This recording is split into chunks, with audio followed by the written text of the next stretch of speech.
I'm standing outside 217 North Main Street in Independence, Missouri. Now, from the curb, it looks like a perfectly charming two-story mid-19th century home. It's the kind of place where you'd expect to be invited in for sweet tea and a slice of peach cobbler. The front of this building was the marshal's house, a domestic screen designed to put a polite face on a very grim business. But take a walk down the hallway, and the cozy wallpaper abruptly vanishes, replaced by cold, unforgiving stone. Now I'd like to welcome everybody to the old Jackson County Jail, built in 1859. This place is essentially a fortress disguised as a family home, where the line between domestic bliss and penal purgatory was just a single wooden door. It looks a lot different than when it was built, because you see how these walls, when it was built, they were plastered over the limestone, and it was smooth walls. Right. Now, stepping into the cell block in the back is like stepping into a meat locker designed by a medieval architect. There are 12 cells here. They're all built from limestone blocks so thick that they give a modern bank vault a run for its money. Said to be damn near impossible to break through. These walls aren't just stacked. They're doweled together with iron rods, because back then the county really didn't want you leaving without a receipt. So, the living conditions in the 1890s, let's not even talk about that. Let's just say your ambience was a single flickering kerosene lamp that did more to cast terrifying shadows than actually provide light. Your climate control was whatever breeze happened to drift through the window, making the cells a sweat box in July and a freezer in January. And your bedding? You think you get bedding? A luxury mattress was stuffed with corn shucks.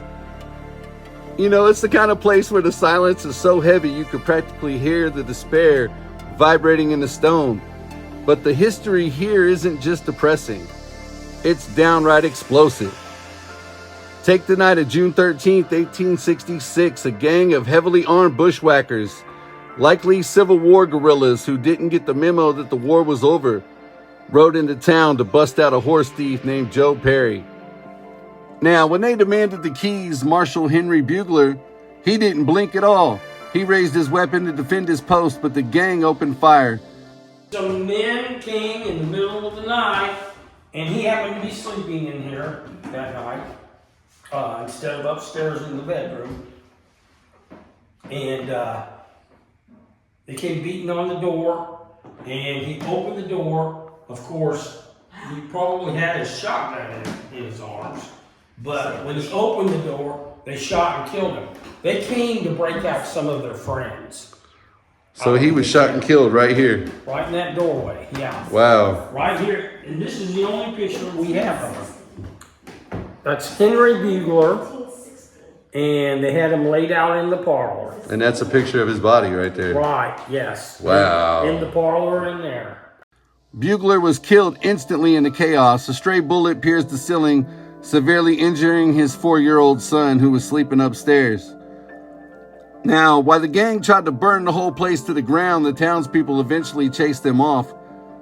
But Bugler's ghost and the memory of that violent night seems permanently baked into the mortar. And another funny story about that is when they came in to break their partner free, they saw somebody they didn't like and they shot him in the cell. And yet, for all its iron-fisted security, this jail operated on a hilarious sliding scale of justice. Now, enter Frank James. Yes, that Frank James, the outlaw, train robber, and brother to Jesse James. Now, when Frank turned himself in here in 1882, the jail didn't treat him like a desperate criminal. They treated him like a visiting dignitary, because his family had deep pockets. Now, Frank's time here was less hard labor and more boutique hotel stay.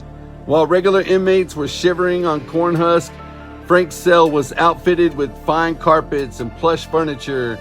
He was allowed to roam the halls, host high-stakes poker games, and basically run a gentleman's club from behind bars for 4 months. Now, it turns out, even in 1882, the thickness of your wallet could soften 2 feet of solid limestone. And today, the Jackson County Historical Society keeps the lights on, and thankfully, the door is unlocked for visitors walking out of the dark cell block back into the Missouri sunshine. Now, you can't help but feel a lingering chill. The old Jackson County Jail stands as a stark, fascinating reminder of a time when the frontier was wild, justice was tribal, and the walls between a cozy family dinner and a cold iron cell were thin enough to hear through.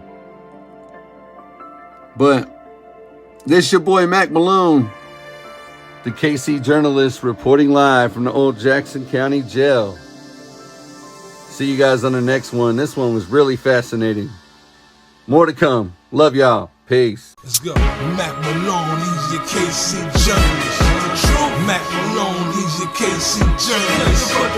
Mack Malone, he's your KC journalist. And y'all get the best from the KC journalist.